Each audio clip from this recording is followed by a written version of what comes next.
Vintage classes में आपका स्वागत है। आज हम लोग भारत के भौतिक प्रदेश के अंतर्गत जो 4 तरह के विभाजन हुए थे, उत्तर भारत का पर्वतीय क्षेत्र, उत्तर भारत का विशाल मैदान, प्रायद्वीपीय पठार, तटीय मैदान व द्वीपीय भाग, उसमें से एक को हम लोगों ने उत्तर भारत के पर्वतीय क्षेत्र अर्थात हिमालय पर्वत को हम लोगों ने पिछले क्लास में पढ़ चुका है। आज हम लोग भारत का प्रायद्वीपीय पठार इसके संबंध में आज पढ़ेंगे। तो जो भारत का प्रायद्वीपीय पठार है, भारत का दक्षिणी भाग प्रायद्वीपीय पठार, प्रायद्वीप किसको कहते हैं? वह भूखंड जो 3 तरफ से जल एवं एक तरफ से धरती या भूखंड से जुड़ा हो, 3 तरफ जल से घिरा हो और एक तरफ भूखंड से जुड़ा हुआ हो, उस भाग को जो है क्या कहते हैं? प्रायद्वीप कहते हैं। तो भारत का जो दक्षिणी भाग है, इसको देखने से देखिए, इधर क्या है? बंगाल की खाड़ी है, पूरब में बंगाल की खाड़ी, बंगाल की खाड़ी, इधर पश्चिम में अरब सागर है,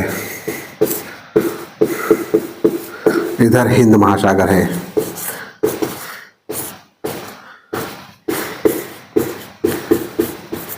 तीन तरफ है क्या है? जल। भारत के दक्षिणी भाग में 3 तरफ क्या है? जल है और ऊपर का भाग जो है भूखंड भूस्थल से जुड़ा हुआ है। तो इस तरह से इसको प्रायद्वीप कहते हैं, प्रायद्वीपीय भारत। यह जो प्रायद्वीपीय भूखंड है, यह भारत का जो प्रायद्वीपीय भाग है, वो गोंडवाना लैंड का भाग है। किसका भाग है? गोंडवाना लैंड का। इसको हम लोग पिछले क्लास में बता चुके हैं कि अंगारा लैंड और गोंडवाना लैंड क्या था। जो हिमालय पर्वत के निर्माण के समय हम लोग इसका विस्तृत अध्ययन कर चुके हैं। इस तरह से गोंडवाना लैंड का भाग, और इसका जो आकार है वह त्रिभुज के आकार का है। इसका जो आकार है कैसा है? त्रिभुज के आकार का है। इसका आधार उत्तर में और शीर्ष दक्षिण में है। यह जो क्षेत्र है, इसका निर्माण आर्कियन युग के चट्टानों से हुआ है। ठीक है। इसकी जो लंबाई है उत्तर से दक्षिण की तरफ, उत्तर से दक्षिण की तरफ जो लंबाई है, उत्तर से दक्षिण की तरफ लंबाई जो है 1600 किमी है, और पूरब से पश्चिम की तरफ इसकी जो चौड़ाई है वो 1400 किमी है। कितनी? लंबाई 1600 किमी और चौड़ाई कितनी है? 1400 किमी है। यह भारत का सबसे प्राचीनतम भूखंड है। यह प्रश्न बहुत बार पूछा गया है कि भारत का सबसे प्राचीनतम भूखंड कौन सा है? तो भारत का प्रायद्वीपीय पठार है। इसकी औसत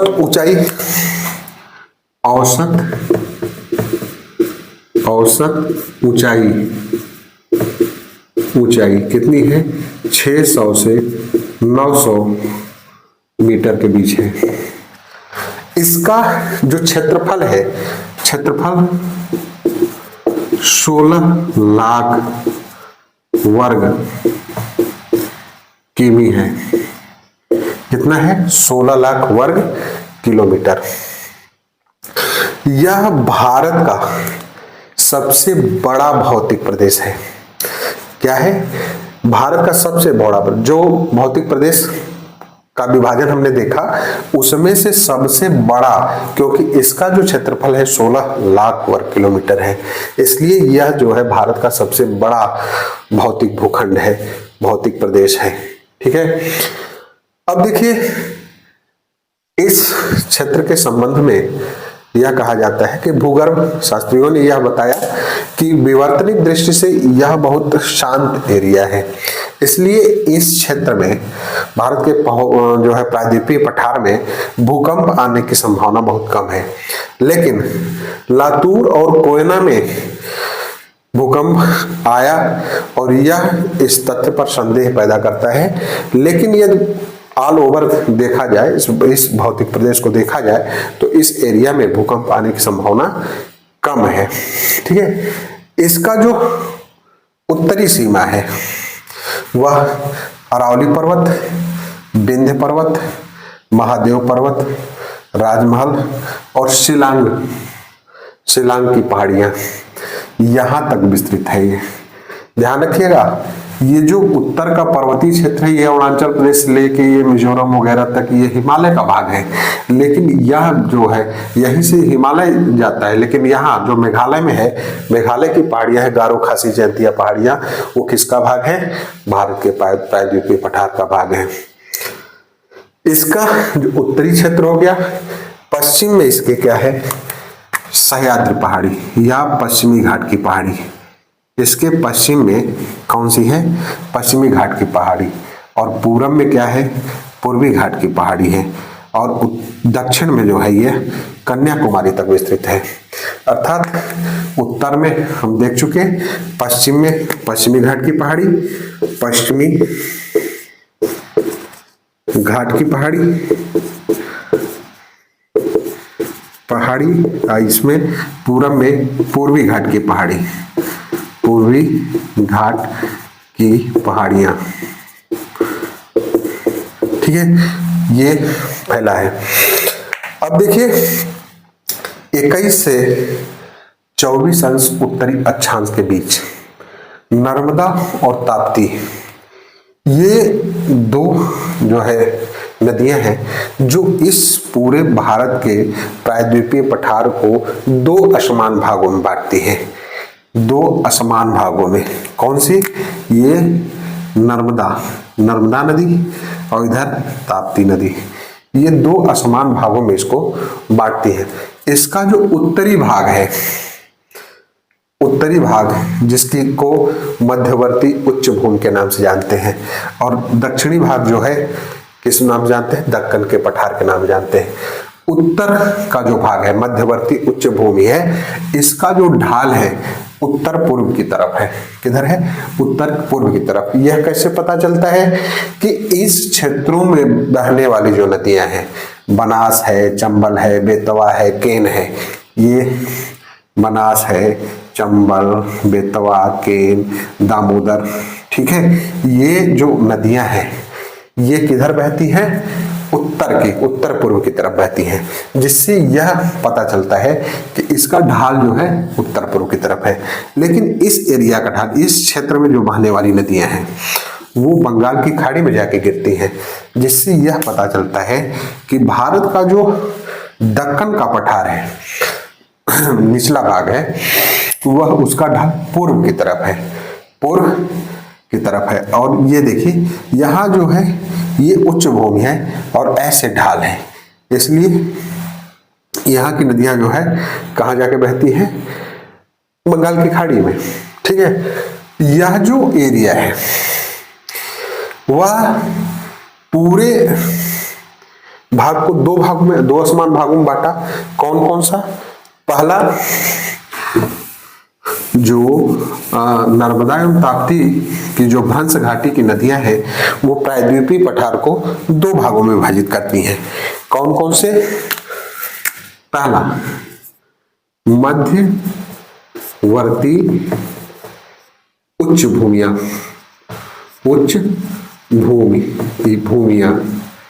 ठीक है, और दूसरा क्या है? दक्कन का पठार। इन दोनों को, इस पूरे प्रायद्वीपीय भाग को जो भ्रंश घाटी है, भ्रंश नदियां हैं, वो दो भागों में विभाजित करती हैं, मध्यवर्ती उच्च भूमियां और दक्कन का पठार। ठीक है, ये जो सतपुड़ा पर्वत और भ्रंश घाटियां हैं ये पूरे भारत को जो है भारत के बीच अवरोधक का भी काम करती हैं, क्योंकि ये प्राकृतिक अवरोधक हैं। क्योंकि देखा जाए, यदि इसके इतिहास को उठा के देखा जाए तो इसके उत्तर में जो संस्कृत विकसित थी उसे आर्य संस्कृत कहते थे। आर्य, और दक्षिण में जो विकसित थी उसे द्रविड़ संस्कृत कहते थे। क्या कहते थे? द्रविड़ संस्कृत। ठीक है, उत्तर में आर्य और दक्षिण में द्रविड़ संस्कृत। इसलिए यह जो है किसका काम करती है? प्राकृतिक अवरोधक का भी काम करती है। अब देखिए, मध्यवर्ती उच्च भूमि को भी 5 भागों में विभाजित किया गया। मध्यवर्ती उच्च भूमि को भी 5 भागों में विभाजित किया गया। कौन कौन? पहला, अरावली पर्वत श्रेणी, अरावली पर्वत श्रेणी। दूसरा, मालवा का पठार।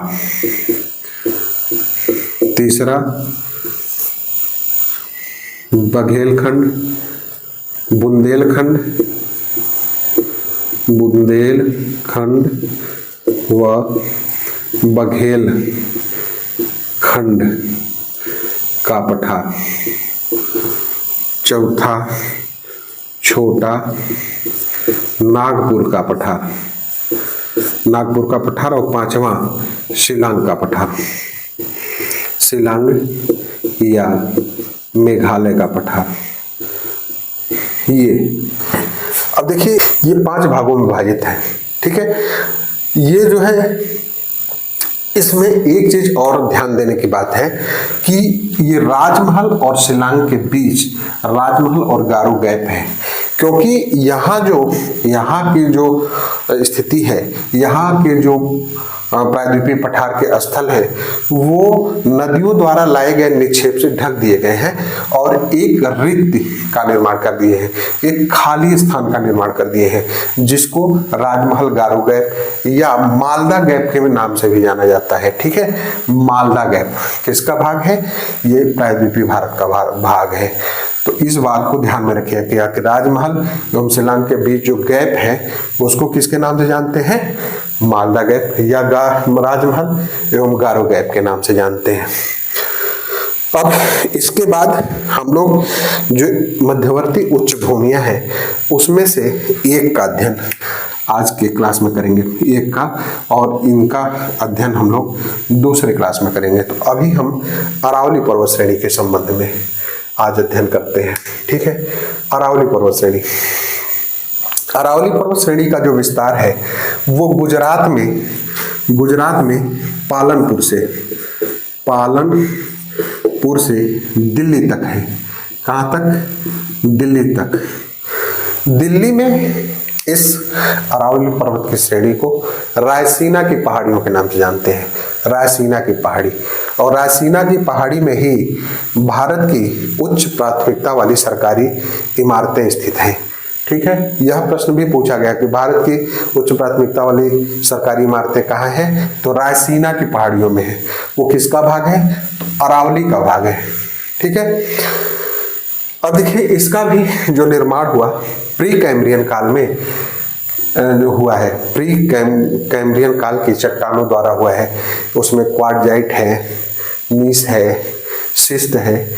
इन चट्टानों से यह निर्मित है। इसकी जो लंबाई है वो 800 किलोमीटर है। कितनी है? 800 किलोमीटर है, 800 किलोमीटर। इसकी सबसे ऊंची चोटी जो है माउंट आबू में पर्वत में जो है गुर शिखर है। सबसे ऊंची अरावली पर्वत की सबसे ऊंची चोटी का नाम क्या है? गुर शिखर है, जो 1722 मीटर ऊंची है। कितनी है? 1722 मीटर ऊंची है। अब देखिए, इस पर्वत श्रेणी को भी जगह जगह पे कई नामों से जानते हैं। जैसे उदयपुर के उत्तर में जाइए तो उदयपुर के उत्तर में इस पहाड़ी को जरगा पहाड़ी के नाम से जानते हैं। उदयपुर के उत्तर में जरगा पहाड़ी के नाम से। आगे चलिए, टोडगढ़ के आसपास, टोडगढ़ के निकट इसको मारवाड़ी पहाड़ी के नाम से जानते हैं। फिर आगे पहुंचते हैं हम लोग अलवर के आसपास। अलवर के आसपास इसको हर्ष पहाड़ियों के नाम से जानते हैं। और आगे धुर के आसपास ये जो है दिल्ली पहाड़ी या दिल्ली रिज्ड के नाम से या रायसीन पहाड़ी के नाम से जानते हैं इसको। यह जो अरावली पर्वत है यह जल विभाजक का भी काम करता है, क्योंकि इसके पश्चिम में जो कुछ नदियां बहती हैं, जैसे लूनी है, लूनी नदी और माही नदी। लूनी नदी और माही नदी कहाँ गिरती हैं? लूनी नदी और माही नदी कहाँ गिरती हैं? अरब सागर में गिरती है। ध्यान रखिएगा, लूनी और माही के कहाँ गिरती हैं? अरब सागर में। और इसके पूर्व की जो नदियां हैं वो जैसे बनास है, चंबल है, ये सब कहाँ? यमुना नदी में जाकर मिलती हैं। तो इस तरह से जल विभाजक कि इसके पश्चिम वाले जो है पश्चिम में जाते हैं और पूरब की नदियां उत्तर पूरब की तरफ बहती हैं, तो जल विभाजक का भी काम करता है। इसके पूर्वी क्षेत्र में जो है कुछ मैदान है, जैसे ये माही है, माही नदी भी एक मैदान बनाती है जिसको छप्पन का मैदान कहते हैं, बनास का मैदान कहते हैं, बनास नदी के द्वारा बनाया गया, चंबल नदी के द्वारा जो बनाया गया चंबल का मैदान कहते हैं। तो ये भाग बाद में हम पठार के में पढ़ाएंगे। तो ये मालवा पठार का क्षेत्र है। किसका क्षेत्र है? मालवा पठार का क्षेत्र है। इसलिए इसके पूरब में मालवा पठार, ये कहाँ तक है?